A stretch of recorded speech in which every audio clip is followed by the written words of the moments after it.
What's up guys, it's me Shenta. I'm back with another anime review. Today I'll be reviewing Free, Iwatobi Swim Club, a story of friendship and swimming.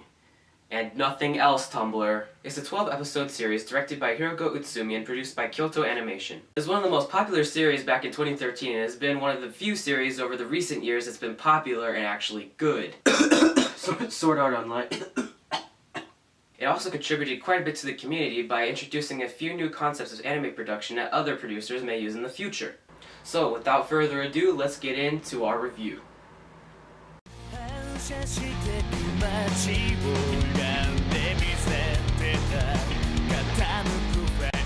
The story revolves around Haruka Nanase, a boy who likes swimming. Actually, he just enjoys being in the water. He won a relay in elementary school with his friends Makoto, Nagisa, and Rin. Afterwards, Rin left for Australia, only to return to Japan a few years later and have a chance meeting with the other three. Rin has changed, however, and all he cares about now is winning so he can become an Olympic swimmer. Haru, Makoto, and Nagisa decide to start an Iwatobi High School swim club. They recruit a new club member, Rei, and begin to practice for the upcoming tournament. From my plot description, you might get the idea that this is strictly a sports anime. Let me make this clear. Free is not only a sports anime. It's actually an emotional drama slice-of-life series that just cleverly uses swimming as a plot device. And it does a good job of it too. Through a theme of sports, this anime teaches an entire array of lessons about friendship. That's part of why it was such an entertaining watch. Every scene really made me feel the mood, and some of the scenes were so touching that I found myself almost crying.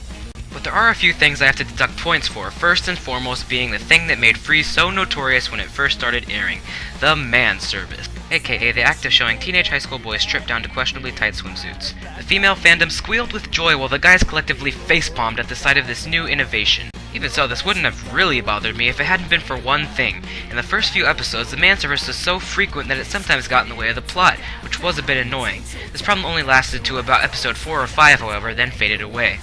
Another thing, although it wasn't frequent, was the bit of filler I noticed. While they tried to make you think it played a part in advancing the story, it was rather easy to see through. However, besides those two minor problems, I can't really see anything else wrong with the story of Free, although the ending was a bit cheesy. So I'm going to give the story of Free an 8 out of 10.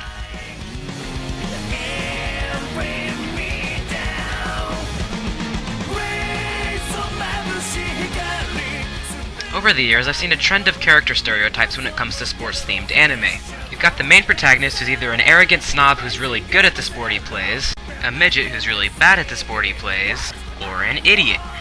Then you've got the captain who's either a positive, optimistic fellow with the go-get-em attitude, a quiet yet harsh character who acts like he's the coach, or an idiot. And you can't forget the super nerd who somehow manages to incorporate 20-step equations into his every move, and the cute girl who has absolutely no part in advancing the plot. Oh, I'm sorry, I meant the manager. Wink, wink. I'm sorry to say that the characters of Free were no exception to these stereotypes whatsoever. As you can see, we had the protagonist, the captain, the nerd, and the manager. We did, however, see one character that's not quite as common, the squirt, who's more like a mascot than an actual team member. Even so, despite my criticism, I still enjoyed this aspect of Free quite a lot. I really like seeing how Haru and Rin developed over the course of the series. I was especially intrigued with Rin's character and how he slowly begins to realize the true beauty of friendship. In fact, the character development was one of the best parts of the series, and I was entertained by how the various characters interacted with each other and how that helped build up to the incredibly emotional ending. So while I do have to deduct a little bit for the cliches, I was still very impressed with how most of the characters turned out. I give the characters of Free an 8 out of 10. As weird as it may sound, the thing I most enjoyed about the art of Free is how well they animated water.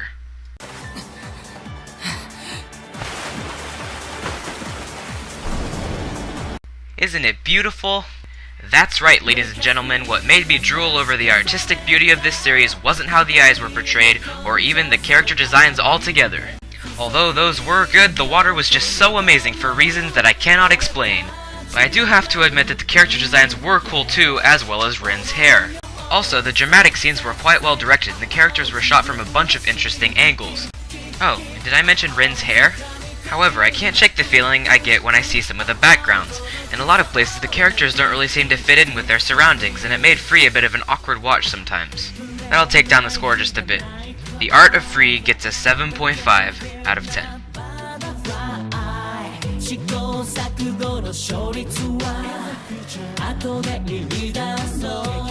The voice acting for Free was pretty typical. The actors were well casted, and I especially liked the voices of Haru, Rei, and Go. There were really no outstanding problems with the voice acting, but it wasn't really anything special and felt a bit forced at times. So I give the voice acting of Free a 7 out of 10.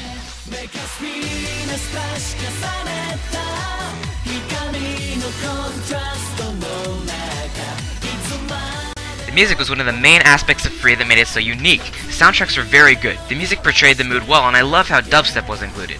I can't say I've heard dubstep used in anime anywhere else, so that's a first. Also, I can't ignore the great intro and credit songs. They're catchy and get stuck in your head very easily. Also, while I'm on the topic, I should probably make a quick mention of the credit sequence itself, which is playing right now. It was so cool because it told a story of its own, and I was so intrigued by it that I watched it through every time. That's not something I could say about many anime endings. So yeah, the music impressed me a lot, which is why I give it, on a scale of 1 to Fate Zero, an 8.5 out of 10.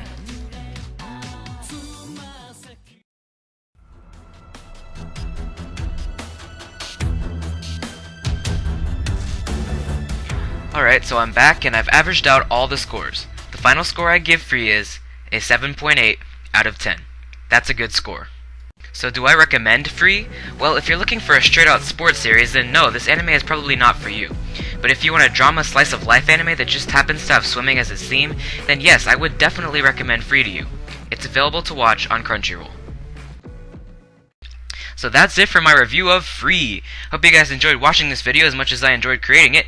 Please remember to drop a like, and please subscribe to my channel if you haven't already. Check me out on Twitter, Instagram, and MAL. You might also want to check out my blog where I post more frequent reviews, rants, and more. So that's it. I'll be back in another 2 weeks. So until next time, goodbye, my comrades.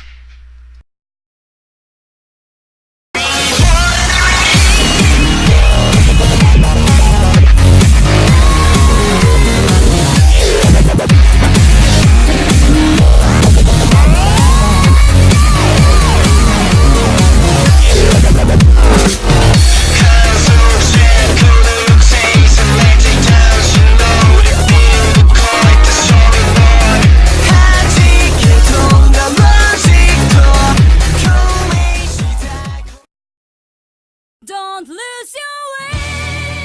We're now well into 2014, and I've begun to watch a lot of the new anime series this winter season has to offer. Be sure to come back next video where I'll go over which shows I've been watching and what I think so far.